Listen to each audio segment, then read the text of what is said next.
ਬਿਲਕੁਲ Epstein files ਨੂੰ ਲੈ ਕੇ ਅਜੇ ਵੀ ਮਾਮਲਾ ਇੰਨਾ ਠੰਡਾ ਜਿਹੜਾ ਉਹਨਾਂ ਦਾ ਨਹੀਂ ਪੈ ਰਿਹਾ। ਨੋ ਡਾਊਟ ਟਰੰਪ ਹੁਣੀ ਉਸ ਤੋਂ ਗੱਲਾਂ ਬਾਤਾਂ ਪਰੇ ਕਰਨ ਨੂੰ ਲੈ ਕੇ ਚਰਚਾਵਾਂ ਤੇ ਚੀਜ਼ਾਂ ਜਿਹੜੀਆਂ ਉਹ ਕਰ ਰਹੇ ਆ, ਪਰ ਮਾਕਾ ਦੇ ਵਿੱਚ ਅਜੇ ਵੀ ਉਹ ਧੜੇ ਇਸ ਨੂੰ ਲੈ ਕੇ ਜਿਹੜਾ ਉਹ ਸਵਾਲ ਕਰ ਰਹੇ ਆ। ਜੇ ਨੰਬਰ ਤੁਹਾਨੂੰ ਚੰਗੇ ਨਹੀਂ ਲੱਗਦੇ ਤਾਂ ਤੁਸੀਂ ਬੰਦੇ ਤਾਂ ਬਦਲ ਸਕਦੇ ਆ, ਪਰ ਨੰਬਰ ਨਹੀਂ ਬਦਲ ਸਕਦੇ। ਇਹ ਜਿਹੜਾ ਟਰੰਪ ਹੋਣਾ ਦਾ ਨਵਾਂ ਇੱਕ ਪੈਂਤੜਾ ਆ ਵੀ ਜਿਹੜੇ ਨੰਬਰ ਉਹਨਾਂ ਨੂੰ ਨਹੀਂ ਚੰਗੇ ਲੱਗਦੇ ਉਹ ਆਪਣੇ ਗ੍ਰਾਫ ਲਿਆ ਕੇ ਜਿਹੜਾ ਉਹ ਦਿਖਾਉਣ ਲੱਗ ਜਾਂਦੇ ਆ, ਪਰ ਸੱਚ ਨੂੰ ਬਹੁਤਾ ਚਿਰ ਕਹਿੰਦੇ ਵੀ ਝੁਠਲਾਇਆ ਨਹੀਂ ਜਾ ਸਕਦਾ। ਇਕਨੋਮੀ ਦੇ ਵਿੱਚ ਜਿਹੜਾ ਹਰਜੋਤ ਸਿੰਘ ਜੀ, ਇਸ ਤੋਂ ਆਪਾਂ ਨੰਬਰਸ ਨੂੰ ਲੈ ਕੇ ਅੱਗੇ ਗੱਲ ਕਰਦੇ ਜਾਈਏ ਤਾਂ ਸੀਬੀਐਸ ਨਿਊਜ਼ ਤੇ ਸਾਰੇ ਜਣੇ ਜਿਹੜੇ ਦੱਸ ਰਹੇ ਆ ਵੀ ਜਿਹੜੀ ਇਨਫਲੇਸ਼ਨ ਆ ਉਹ ਜੁਲਾਈ ਮਹੀਨੇ ਦੇ ਵਿੱਚ 2.7% ਸਾਲਾਨਾ ਤੌਰ ਦੇ ਉੱਤੇ ਜਿਹੜੀ ਮਹਿੰਗਾਈ ਦੀ ਦਰ ਆ ਉਹ ਵਧੀ ਹੈਗੀ ਆ। ਇਕਨੋਮਿਸਟ ਸੋਚ ਰਹੇ ਸੀਗੇ ਵੀ 2.8% ਵਧੂਗੀ, ਪਰ ਉਸ ਦੇ ਨਾਲੋਂ 0.1% ਘੱਟ ਜਿਹੜੀ ਉਹ ਵਧੀ ਆ। ਪਿਛਲੇ ਮਹੀਨੇ ਜੂਨ ਦੇ ਮੁਕਾਬਲੇ ਜੁਲਾਈ ਦੇ ਵਿੱਚ 0.2% ਦਾ ਜਿਹੜਾ ਵਾਧਾ ਆ ਉਹ ਹੋਇਆ ਹੈਗਾ ਆ।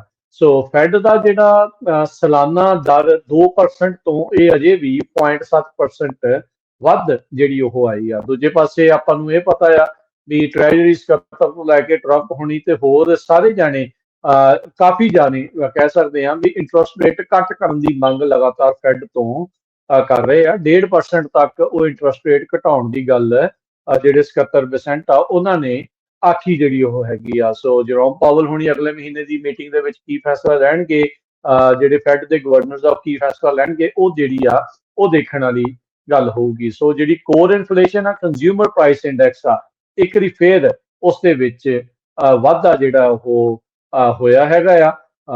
ਇੰਨਾ ਆ ਵੀ 2.7% ਇਸ ਦੇ ਵਿੱਚ ਵਾਧਾ ਜਿਹੜਾ ਉਹ ਦਰਜ ਕੀਤਾ ਗਿਆ ਹੈਗਾ ਆ। ਪਰ ਹਰਜੋਤ ਸਿੰਘ ਜੀ, ਸਾਰੇ ਜਾਣੇ ਅਜੇ ਵੀ ਕੋਵਿਡ ਦੇ ਨੰਬਰਾਂ ਦੇ ਨਾਲ ਇਸ ਦੀ ਤੁਲਨਾ ਕਰਦੇ ਆ ਤੇ ਕਰਨੀ ਵੀ ਚਾਹੀਦੀ ਆ ਵੀ ਇੰਨੇ ਥੋੜੇ ਸਾਲਾਂ 'ਚ ਇੰਨੀ ਜ਼ਿਆਦਾ ਜਿਹੜੀ ਮਹਿੰਗਾਈ ਆ ਡਬਲ ਹੋ ਗਈ ਆ। ਉਸ ਤੋਂ ਤੁਸੀਂ ਕੋਈ ਵੀ ਚੀਜ਼ਾਂ ਦੇ ਭਾਅ ਜਿਹੜੇ ਉਹ ਚੈੱਕ ਕਰ ਲਓ। ਹਾਂ, ਪਿਛਲੇ ਸਾਲ ਦੇ ਨਾਲੋਂ 20 ਤੇ 2.7% ਵਧੀ ਆ, ਤੇ ਤੁਸੀਂ 4 ਸਾਲ 5 ਸਾਲ ਪਿੱਛੇ ਜਾ ਕੇ ਦੇਖ ਲਓ ਵੀ ਉਹਦੇ ਨਾਲੋਂ ਕਿੰਨੀ ਜ਼ਿਆਦਾ ਜਿਹੜੀ ਉਹ ਵਧੀ ਜਿਹੜੀ ਉਹ ਹੋਊਗੀ। ਗਰੋਸਰੀਜ਼, ਰੋਜ਼ਮਰਰਾ ਦੇ ਜਿਹੜੇ ਨਸੈਸਿਟੀਜ਼ ਆ ਉਹਨਾਂ ਦੇ ਹਾਲਾਤ, ਉਹਨਾਂ ਦੇ ਲਈ ਉਹਨਾਂ ਦੇ ਪ੍ਰਾਈਸਿਸ ਦੇ ਹਾਲਾਤ ਕੋਈ ਬਾੜੇ ਜਿਹੜੇ ਉਹ ਚੰਗੇ ਆ ਨਹੀਂ ਚੱਲ ਰਹੇ ਹੈਗੇ। ਗਰਾਊਂਡ ਬੀਫ 11% ਜਿਹੜਾ ਹਰਜੋਤ ਸਿੰਘ ਜੀ ਦੇਖੋ ਵਧਿਆ ਹੈਗਾ ਆ। ਸੋ ਆਂਡਿਆਂ ਦੀ ਕੀਮਤ ਜੂਨ ਦੇ ਵਿੱਚ ਜੂਨ ਦੇ ਨਾਲੋਂ 3.4% ਘਟੀ ਆ, ਜੋ ਕਿ ਇੱਕ ਇਹ ਗੁੱਡ ਨਿਊਜ਼ ਜਿਹੜੀ ਉਹ ਹੈਗੀ ਆ। ਪਰ ਪਿਛਲੇ ਸਾਲ ਦੀ ਜੁਲਾਈ ਦੇ ਨਾਲੋਂ ਇਹ ਅਜੇ ਵੀ 16% ਵੱਧ ਪ੍ਰਾਈਸ ਦੇ ਉੱਤੇ ਜਿਹੜੇ ਉਹ ਵਿਕ ਰਹੇ ਆ। ਸੋ ਅਜੇ ਵੀ ਕਹਿ ਸਕਦੇ ਆ ਵੀ ਬੇਸਿਕ ਨੈਸੈਸਿਟੀਜ਼ ਜਿਹੜੇ ਕੋਰ ਜਿਹਨੂੰ ਕਹਿੰਦੇ ਕੋਰ ਸੀਪੀਆਈ ਜਿਹੜੀ ਆ ਉਹ ਅਜੇ ਵੀ ਕਾਬੂ ਦੇ ਵਿੱਚ ਨਹੀਂ ਆ। ਲੋਕਾਂ ਦੀ ਜੇਬ ਦੇ ਵਿੱਚ ਜਿਹੜਾ ਮਘੋਰਾ ਆ ਉਹ ਲਗਾਤਾਰ ਵੱਧਦਾ ਹੀ ਜਾ ਰਿਹਾ ਹੈ। ਰॉयटर्स ਦੇ ਮੁਤਾਬਕ ਕਹਿੰਦੇ ਵੀ ਯੂਐਸ ਦਾ ਜਿਹੜਾ ਫੈਡ ਆ ਉਹ ਸਤੰਬਰ ਮਹੀਨੇ 'ਚ ਰੇਟ ਕੱਟ ਕਰ ਸਕਦਾ ਹੈ। ਇਸ ਤੋਂ ਬਾਅਦ ਇੱਕ ਵਾਰੀ ਹੋਰ ਇਸ ਸਾਲ ਦੇ ਵਿੱਚ ਕੱਟ ਕਰ ਸਕਦਾ ਹੈ। ਜਿਸ ਤਰ੍ਹਾਂ ਤੁਸੀਂ ਦੱਸਿਆ ਵੀ ਯੂਐਸ ਦੇ ਵਿੱਚ ਇਨਫਲੇਸ਼ਨ ਆ ਇੱਕਦਮ ਫਿਰ ਉੱਪਰ ਜਾ ਰਿਹਾ ਆ, ਤੇ ਟਰੰਪ ਉਹਨਾਂ ਵੱਲੋਂ ਜੋ ਟੈਰਿਫਸ ਲਾਏ ਗਏ ਆ ਉਹਨਾਂ ਦਾ ਅਸਰ ਥੋੜ੍ਹੇ ਮਹੀਨਿਆਂ 'ਚ ਪਤਾ ਲੱਗਣਾ ਹੈਗਾ, ਤੇ ਪ੍ਰੈਸ਼ਰ ਪੂਰਾ ਜਰੋਮ ਪਾਵਲ ਉਹਨਾਂ ਦੇ ਉੱਤੇ ਤਾਂ ਕਿ ਜਿਹੜਾ ਇੰਟਰਸਟ ਰੇਟ ਘਟਾਏ ਜਾ ਸਕਣ। ਮੈਜੋਰਟੀ ਦੇ ਜਿਹੜੇ ਇਕੋਨੋਮਿਸਟ ਆ ਉਹ ਇਹ ਕਹਿ ਰਹੇ ਆ ਵੀ ਹਾਂ ਇੰਟਰਸਟ ਰੇਟ ਸਤੰਬਰ ਮਹੀਨੇ 'ਚ ਘਟਣਾ ਚਾਹੀਦਾ ਹੈਗਾ।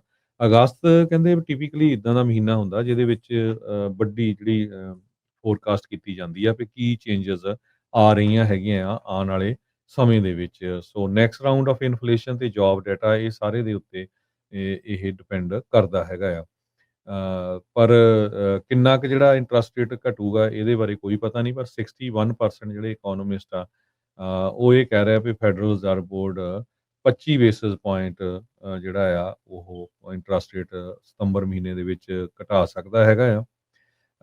ਤੇ ਕਈ ਜਿਹੜੇ ਆ 50 ਬੇਸਿਸ ਪੁਆਇੰਟ ਵੀ, ਜਿੱਦਾਂ 0.5% ਵੀ ਉਸ ਨੂੰ ਜਿਹੜਾ ਆ ਫੋਰਕਾਸਟ ਕਰ ਰਹੇ ਹੈਗੇ ਆ। ਸੋ ਇਹ ਦੇਖਦੇ ਆ ਇਸ ਮਹੀਨੇ ਦੇ ਐਂਡ ਤੱਕ ਜਾਂ ਅਗਲੇ ਮਹੀਨੇ ਦੇ ਵਿੱਚ ਕਿੰਨਾ ਕੁ ਜਿਹੜਾ ਇੰਟਰਸਟ ਰੇਟ ਆ ਉਹ ਘਟਾਉਂਦੇ ਹੈਗੇ ਆ।